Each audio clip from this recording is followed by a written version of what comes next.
دنیا کے تمام امیر ہونے والوں کی بڑی نشانی یہ ہے کہ وہ ذمہ داری قبول کرتے ہیں۔ جب آپ یہ ذمہ داری قبول کرتے ہیں کہ میں اس نتیجے کا خود ذمہ دار ہوں، تو پھر آپ اپنی مرضی کے نتائج تخلیق کرنے کے قابل ہو جاتے ہیں۔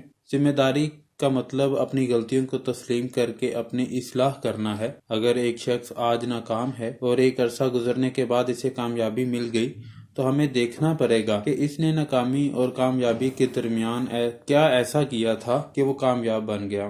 جب ہم اس کی کامیابی کی وجہ دریافت کرتے ہیں تو ہمیں نظر آتا ہے کہ وہ آدمی ذمہ دار ہو چکا ہے۔ ذمہ داری قبول کرنے کا مطلب ہے کہ جو کچھ اس وقت آپ کے ساتھ ہو رہا ہے، اس کی اصل وجہ آپ خود ہیں۔ اس کے برخلاف ہر غریب انسان کی یہ سوچ ہوتی ہے کہ میری ناکامی کے ذمہ دار میرے گھر والے، معاشرہ یا میرے حالات ہیں۔ یہ سارے جملے اس کی غیر ذمہ داری کو ظاہر کرتے ہیں۔ آپ نے اکثر کو کہتے سنا ہوگا کہ اگر میرے والدین میرے ساتھ ایسا نہ کرتے تو کیا ہی اچھا ہوتا، اگر فلاں پارٹی حکومت آ گئی تو میرے معاشی مسائل حل ہو جائیں گے، اگر ایسا نہ ہوتا تو میں بہت کچھ کر جاتا۔ یہ غیر ذمہ دارانہ مزاج کے عکاس جملے ہیں۔ جو آدمی اپنی حالت کی ذمہ داری خود قبول نہیں کر سکتا، وہ اپنی اصلاح کبھی نہیں کر سکے گا۔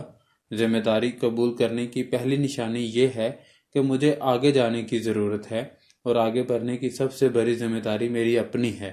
جب آپ خود کو اپنے آپ کو کٹہرے میں کھڑا کرتے ہیں تو آپ میں بہتری آنا شروع ہو جاتی ہے۔ جیمز جون کہتا ہے کہ آدمی بڑا مقصد تو حاصل کر لیتا ہے، لیکن اس مقصد کو حاصل کرنے کے لیے آپ جو جدوجہد کرتے ہیں وہ اس مقصد سے بھی اہم ہوتی ہے۔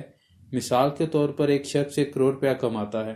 اگر اس کا 1 کروڑ روپیہ کھو گیا تو اتنا نقصان نہیں ہوگا جتنا اس شخص کے چلے جانے سے ہوگا، کیونکہ اس شخص کے اندر یہ صلاحیت پیدا ہو گئی ہے کہ وہ 1 کروڑ کما سکتا ہے۔ اس لیے آپ ذمہ داریوں کو قبول کرنے والے بنیں۔ جب آپ ذمہ داری قبول کرنا سیکھ جائیں گے تو کامیابی آپ کا مقدر ہوگی۔